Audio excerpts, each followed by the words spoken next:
Welcome back to our channel Info 366. இன்னைக்கு என்ன இன்ஃபர்மேஷனோட நான் உங்களை சந்திக்கிறேன் அப்படின்னா, மக்களே இன்னைக்கு ரொம்பவே முக்கியமான ஒரு விஷயத்தை பத்தி பேச போறோம். இந்த கிழவரப்பள்ளி அணையில என்ன நடந்துகிட்டு இருக்கு அப்படிங்கிற மாதிரியான விஷயங்கள் நீங்க சோசியல் மீடியால பார்த்திருப்பீங்க. ஆனா யாருமே சொல்லாத இதை பத்தின நிறைய விஷயங்கள் இருக்கு.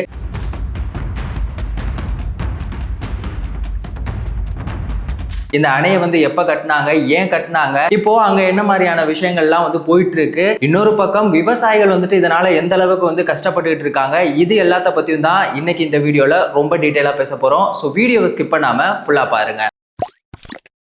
இந்த கிழவரப்பள்ளி அணை இது எங்க இருக்கு அப்படின்னு சொல்லி பார்த்தோம்னா, கிருஷ்ணகிரி மாவட்டத்துல, அதுவும் ஒசூர் தாலுக்கால இந்த கிழவரப்பள்ளி அணை இருக்கு. இது என்ன பண்ணிருக்காங்கன்னா, காமனாவே இந்த ஒசூர் அப்படிங்கிறது தக்காளி, முட்டைக்கோஸ் இது எல்லாத்துக்குமே ரொம்பவே ஃபேமஸான ஒரு இடமா இருந்திருக்கு. நம்மளால சாப்பிடாம கூட இருந்துடலாம், ஆனா தண்ணி இல்லாம இருக்கவே முடியாது. ஸோ 1980ல இங்க தண்ணீர் பஞ்சம் அப்படிங்கிறது ரொம்பவே அதிகமா இருந்துச்சு. அதுக்காக என்ன பண்ணிருக்காங்க அப்படின்னா, 1983ல இந்த அணையை கட்ட ஆரம்பிச்சிருக்காங்க. அதுவும் இந்த தென்பெண்ணை ஆற்று அதுக்கு குறுக்க தான் இந்த அணையை கட்ட ஆரம்பிச்சிருக்காங்க. 1995ல தான் இதை ஒரு வழியா கட்டி முடிச்சிருக்காங்க. இந்த அணையை கட்டி முடிச்சதுக்கு அப்புறமா அங்க இருக்க மக்களுக்கு அது குடிக்கிறதுக்கா இருக்கட்டும், இல்ல குளிக்கிறதுக்கா இருக்கட்டும், இல்ல விவசாயம் பண்றதுக்கு அப்படின்னு சொல்லிட்டு எல்லா விதத்திலுமே இந்த அணை ரொம்பவே யூஸ்ஃபுல்லான ஒரு விஷயமா தான் இருந்திருக்கு. அந்த அளவுக்கு ரொம்பவே மக்களுக்கு பயனுள்ளதா இருந்த ஒரு அணை இன்னைக்கு இருக்க நிலைமை அப்படிங்கிறது அப்படியே ஆப்போசிட்டா மாறி இருக்கு அப்படின்னு தான் சொல்லணும். நீங்க இப்போ ரீசெண்டா சோசியல் மீடியால பார்த்திருப்பீங்க, அந்த அணையில இந்த கெமிக்கல் நுரை ஃபார்ம் ஆகுறது அப்படிங்கிற ஒரு விஷயத்தை பார்த்திருப்பீங்க.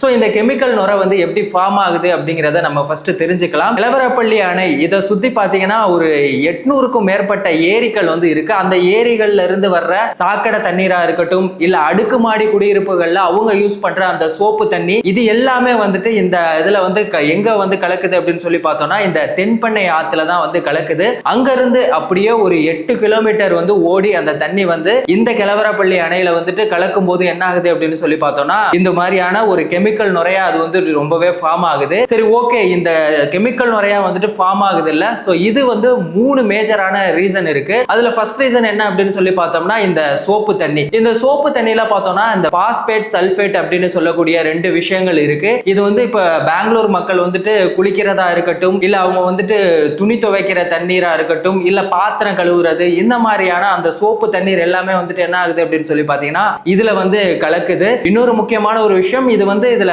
கலக்கிறதுனால இன்னொரு பக்கம் என்ன ஆகுது அப்படின்னு சொல்லி பாத்தீங்கன்னா, இயற்கையா கிடைக்கக்கூடிய அந்த நல்ல பாசிகள் அப்படிங்கிறது அழிஞ்சு இந்த விஷ வாயுக்கள் உள்ள ஒரு பாசிகள் அப்படிங்கிறது ஒண்ணு கிரியேட் ஆகுது. சரி, ஓகே, இப்போ இந்த விஷ பாசிக்கும் நல்ல பாசிக்கும் என்ன டிஃபரெண்ட் அப்படிங்கிறத நம்ம ஃபர்ஸ்ட் தெரிஞ்சுக்கலாம். இயற்கையாவே பாத்தீங்கன்னா இந்த ஆத்துக்கள்ல எல்லாத்துலயும் பாத்தீங்கன்னா இந்த பாசிகள் அப்படிங்கிறது வளரும். இப்போ என்ன இருக்கு அப்படின்னு சொல்லி பார்த்தோம்னா, இந்த இயற்கையா வளரக்கூடிய அந்த பாசிகள் மீன்கள் இருக்குல்ல, தண்ணியில இருக்க மீன்களுக்கு ஆக்சிஜனை இதுதான் கொடுக்குது. இன்னொரு முக்கியமான ஒரு விஷயம், இந்த பாசிகளை தான் மீன்கள் எல்லாமே சாப்பிட்டுட்டு இருக்கு. இப்போ இப்படி நல்ல விதமா போயிட்டு இருந்த ஒரு பக்கம் என்ன இருக்கு அப்படின்னு சொல்லி பார்த்தோம்னா, நார்மலா ஒரு லிட்டர் தண்ணீரில் 5 மில்லிகிராம் வரைக்கும் ஆக்சிஜன் இருக்கணும் அப்படின்னு சொல்றாங்க. ஆனா இப்போ இந்த அணையில பாத்தீங்கன்னா 1 மில்லிகிராமுக்கும் கீழே இருக்கிறதுனால மீன்கள் எல்லாமே ஆக்சிஜன் இல்லாம மூச்சு திணறி, இப்போ நார்மலாவே ஒரு மனுஷனோட கடைசி நொடி எவ்வளவு கொடுமையா இருக்குமோ அந்த மாதிரி தான் இந்த மீன்கள் இறந்து போற, மூச்சு திணறி பல்லாயிரக்கணக்கான மீன்கள்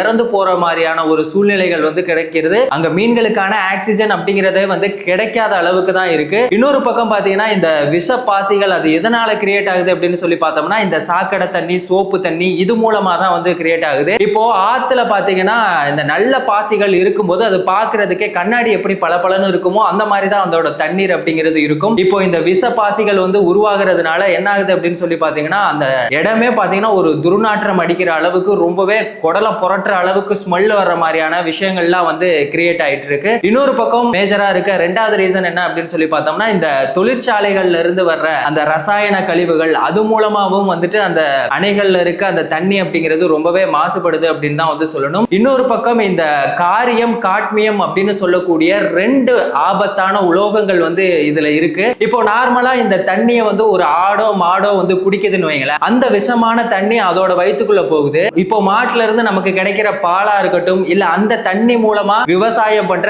காய்கறிகள், இது எல்லாத்தையுமே நம்ம சாப்பிடும் போது நமக்கு என்ன ஆகுது அப்படின்னு சொல்லி பார்த்தோம்னா, இந்த கேன்சர், கிட்னி ஃபெயிலியர் இந்த மாதிரியான விஷயங்கள்லாம் வர்றதுக்கு வாய்ப்புகள் இருக்கா அப்படின்னா 100% சான்ஸ் இருக்கு அப்படின்னு சொல்றாங்க. இந்த தண்ணி நம்மள ஒரு ஸ்லோ பாய்சன், நம்மளோட உயிரை கொஞ்சம் கொஞ்சமா கொல்லக்கூடிய ஒரு விஷயமாவே மாறிட்டு இருக்கு அப்படின்னு தான் சொல்லணும். மூணாவதா இருக்க மேஜரான ரீசன் நம்மளுடைய மனித கழிவுகள், அப்புறம் சாக்கடை கழிவுகள். இந்த பெங்களூர் மாநகராட்சியில இந்த மனித கழிவுகள் இது எல்லாத்தையும் என்ன பண்றாங்க அப்படின்னா சுத்திகரிக்காம அப்படியே அந்த தண்ணியை ஆத்துல விடுறாங்க. சரி, ஓகே, இந்த சுத்திகரிக்கிறதுக்கும் சுத்திகரிக்காததுக்கும் என்ன டிஃபரெண்ட் அப்படிங்கறத பார்க்கலாம். இப்போ நம்மளுடைய மனித கழிவுகள் யூஸ் பண்ற அந்த டிரைனேஜ், அந்த தண்ணி எல்லாம் இருக்குல்ல, அதை என்ன பண்ணுவாங்க அப்படின்னு சொல்லி பார்த்தோம்னா சீவேஜ் ட்ரீட்மெண்ட் பிளான்ட் அப்படின்னு சொல்லக்கூடிய ஒரு மிஷின்ல அந்த மனித கழிவுகள்ல இருக்கக்கூடிய பாக்டீரியாக்கள் எல்லாத்தையுமே கொன்னுட்டு இந்த சோப்பு தண்ணி இது எல்லாத்தையுமே தனியா பிரிச்சுட்டு நல்ல தண்ணியை மட்டும் தான் ஆத்துல விடணும். ஆனா இவங்க என்ன பண்றாங்க அப்படின்னா சுத்திகரிக்காம இந்த சுத்திகரிக்கப்படாத தண்ணியை ஆத்துல கலக்கிறதுனால நமக்கு ஏகப்பட்ட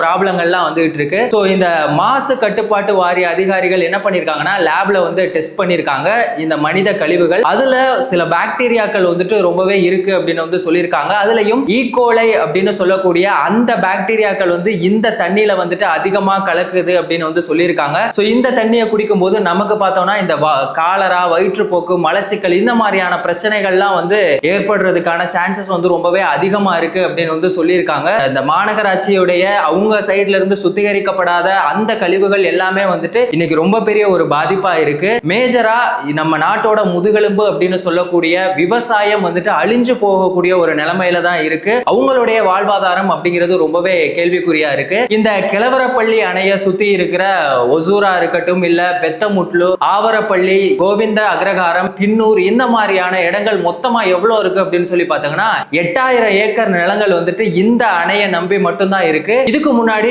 சென்னை, கேரளா, இன்னொரு பக்கம் வெளிநாட்டுக்கே இந்த காய்கறிகள் எல்லாத்தையுமே ஏற்றுமதி செய்யக்கூடிய அளவுக்கு விவசாயம் அப்படிங்கிறது ரொம்பவே செழிப்பா இருந்துச்சு. இன்னைக்கு இந்த அந்த கெமிக்கல் நுரை எல்லாமே அந்த தண்ணியில கலந்ததுனால இப்போ விவசாயம் பண்ணவே முடியாத அளவுக்கு அங்க மக்கள் ரொம்பவே கஷ்டப்பட்டுட்டு இருக்காங்க. இப்போ ஒரு செடியை வச்சோம் அப்படின்னா அது வளரவே மாட்டேங்குது, அதோட வேர் எல்லாமே அழுகி போகுது. அந்த மாதிரியான ஒரு சுச்சுவேஷன்ல தான் இருக்கு. இன்னொரு பக்கம் உழவனின் நண்பன் அப்படின்னு சொல்லக்கூடிய மண்புழுக்கள் நிறைய இறந்து போகுது. நம்ம இந்த கெமிக்கலுடைய தண்ணி அதுல பாஞ்சு பாஞ்சு நம்மளுடைய மண் வளம் அப்படிங்கறதே என்ன ஆயிருக்கு அப்படின்னா அழிஞ்சு போச்சு அப்படின்னு தான் சொல்லணும். அதாவது விவசாயிகள் சேத்துல கால வச்சாதான் நம்ம சோத்துல கை வைக்க முடியும் அப்படிங்கிற அளவுக்கு இப்போ இன்னைக்கு விவசாயிகள் ரொம்பவே முக்கியமான ஒரு விஷயமா இருக்காங்க. ஆனா அவங்க இன்னைக்கு சேத்துல காலையே வைக்க முடியல. அந்த தண்ணியை அங்க கால் வச்சோம் அப்படின்னாலே நிறைய தோல் சம்பந்தப்பட்டமான பிரச்சனைகள்லாம் வருது அப்படிங்கிற மாதிரியான விஷயங்களையுமே சொல்லிட்டு இருக்காங்க. இந்த அளவுக்கு கிழவரப்பள்ளி அப்படிங்கிற அந்த அணையில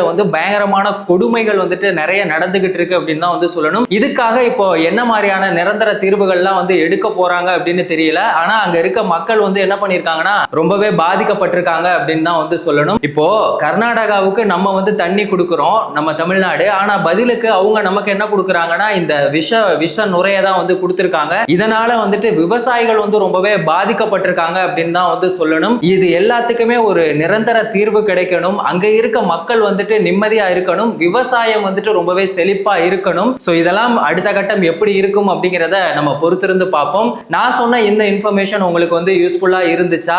ரொம்ப யூஸ்ஃபுல்லா இருந்துச்சு அப்படின்னா உங்க ஃப்ரெண்ட்ஸுக்கு மறக்காம ஷேர் பண்ணுங்க. இந்த மாதிரி எந்த இன்ஃபர்மேஷனா இருந்தாலும் அதை ரொம்ப ஈஸியா டீடைலா அதுவும் 10 நிமிஷத்துக்குள்ள தெரிஞ்சுக்கணும் அப்படின்னா நம்ம சேனலை மறக்காம சப்ஸ்கிரைப் பண்ணுங்க. உங்க ஃப்ரெண்ட்ஸுக்கு ஷேர் பண்ணி சப்போர்ட் பண்ணுங்க. வேறொரு வீடியோல வேறொரு இன்ஃபர்மேஷன்ல நம்ம திரும்பவும் சந்திக்கலாம்.